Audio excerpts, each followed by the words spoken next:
Hello, my name is Dr. Alex Carter. Welcome to this short video on the philosophy of humour. The question I will consider in this video is why philosophers in the Western tradition appear to have had difficulty taking humour seriously. As we will see, philosophers have tended to be critical of humour, laughter and anything fun, especially when taken to excess. Or else humour has tended to be overlooked altogether. Roughly 20 times more has been written about Descartes' cogito argument than has been written about humour as a whole. This is unfortunate for several reasons. Firstly, humour is something that is generally, if not universally, important to people. People often list sense of humour as the most important character trait for any prospective partner. Secondly, it's evidently possible for humour to be taken seriously enough for people to devote their entire lives to it, or much of their lives to it. Comedy often takes hard work, and whilst not inextricably linked, hard work conveys a kind of seriousness about one's profession, craft, etc. Thirdly, there are objective ways to take humour seriously, if only by a comedian's accountant. The response to this, but humour ought not to be about money, itself says something objective about humour. Finally, and much more importantly, humour is often our go-to response for the most serious issues we face, including death. The first thing to say about the philosophy of humour is that it is not really about philosophical jokes. There are jokes about philosophers. How many philosophers does it take to screw in a light bulb? What light bulb? And there are jokes that say something philosophical. The unexamined life may not be worth living, but the examined joke is not worth telling. Instead, the philosophy of humour is about understanding what makes us laugh. It's about identifying what we find valuable about humour, and it's about understanding ourselves better. As I say, what interests me now is what prevents philosophers seeing humour as something important in its own right. Why don't philosophers take humour seriously? For an example of what I mean, let's go all the way back to ancient Greece. Plato has his teacher Socrates asserting, "The ridiculous is in its main aspect a kind of vice, which gives its name to a condition, and it is that part of vice in general which involves the opposite of the condition mentioned in the inscription at Delphi." The Delphic inscription was, in fact, a command, to know thyself. For Plato, humour causes us to lose ourselves, and so it runs contrary to wisdom. A similar sentiment is expressed by Plato's pupil, Aristotle. Most people enjoy amusement and jesting more than they should. A jest is a kind of mockery, and lawgivers forbid some kinds of mockery. Perhaps they ought to have forbidden some kinds of jesting. Here we can see that Aristotle associates humour with mean-spiritedness, as in, we're not laughing with you, we're laughing at you. Of course, it was the ancient Greeks who invented comedy as an art form, yet it was this invention that was ultimately blamed for killing the father of philosophy, Socrates. Aristophanes' play The Clouds is identified by Plato as one reason why Socrates was ultimately put to death. That philosophers should be laughed at became a consistent theme in Plato's dialogues. In the Theaetetus, Plato has Socrates ask us to take the case of Thales Theodorus. While he was studying the stars and looking upwards, he fell into a well, and a neat, witty Thracian servant girl jeered at him, they say, because he was so eager to know the things in the sky that he could not see what was there before him at his very feet. The same jest applies to all who pass their lives in philosophy. This negative viewpoint was inherited and promulgated in the Western tradition by early Christian thinkers. Notably, there are few references to laughter in the Bible.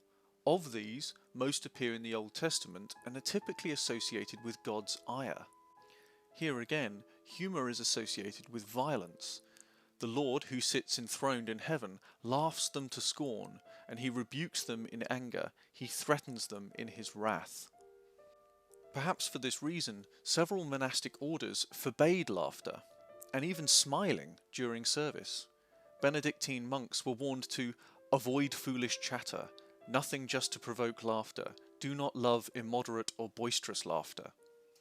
Gareth Roberts conjectures that humour's bad reputation within Christendom was perpetuated by the idea that the reversal or perversion of God's natural order is evil. Yet whether it was evil because it was backwards or backwards because it was evil is hard to ascertain. Even so, witches are represented as using black candles, upside down crosses, and walking and talking backwards. Yet, whilst theologians seem to agree that comedy is not divine, the reasons for this differ greatly.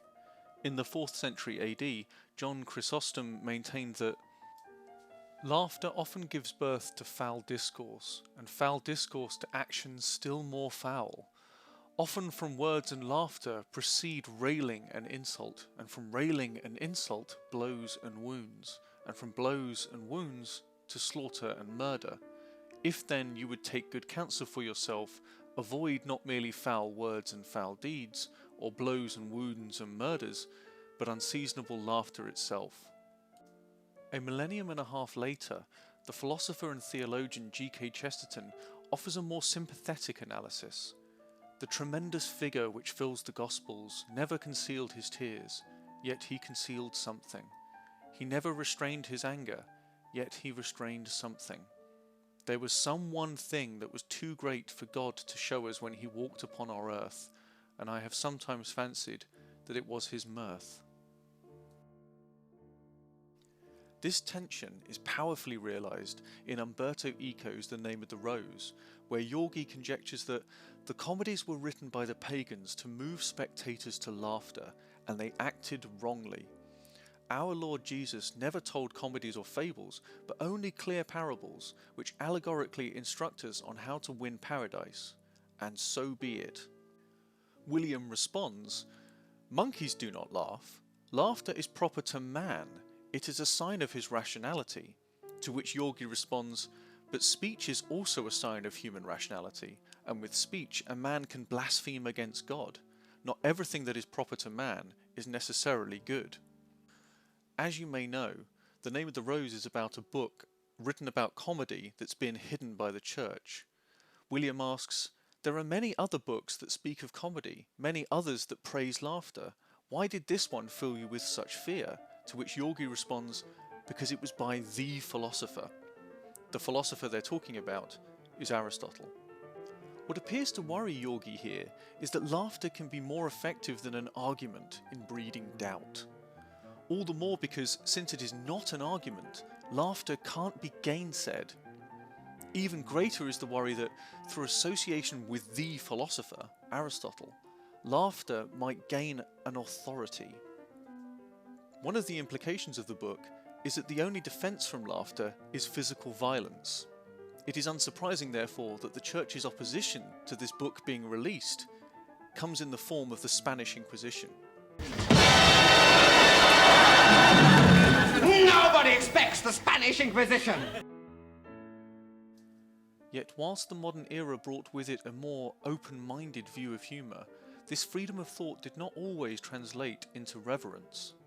Despite, or perhaps because of, this new freedom of thought, philosophers of the modern era renewed their opposition to laughter, comedy, and other humorous endeavours, perhaps in order to ward off threats to their own ideas.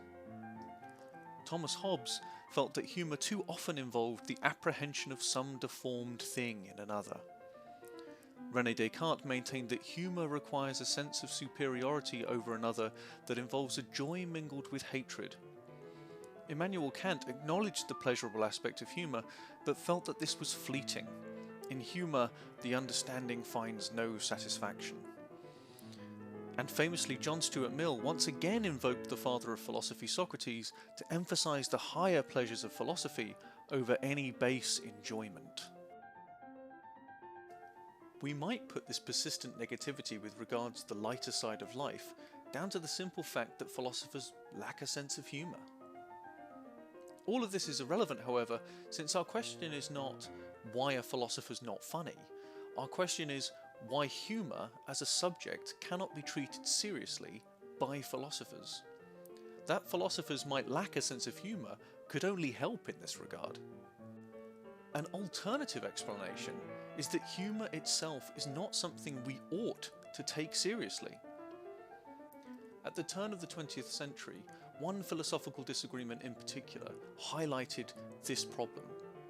In 1900, Henry Bergson wrote Laughter, an essay on the meaning of the comic.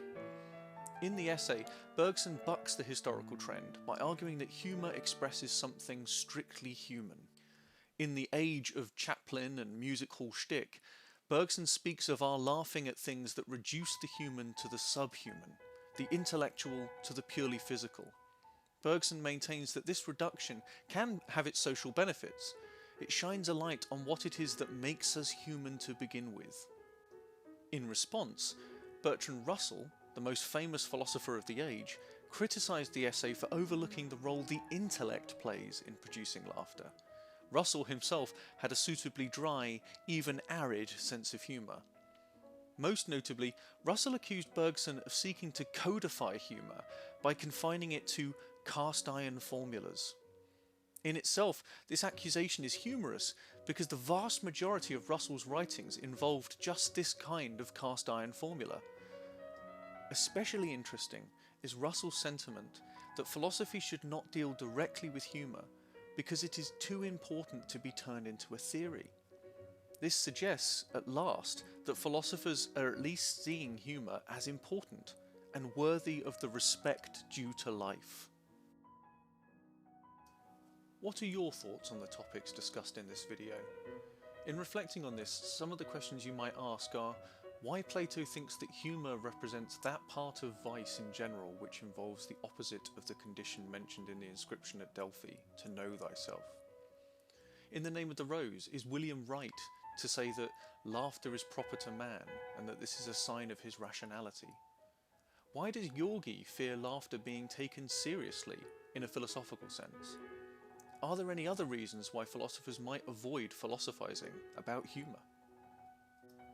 Thank you for watching. If you want to know more about the philosophy of humour, then I can thoroughly recommend Simon Critchley's book On Humour. And if you enjoyed this video, then you might wish to consider studying philosophy at the University of Cambridge's Institute of Continuing Education. Links to our short and award-bearing courses can be found on this page. Thank you.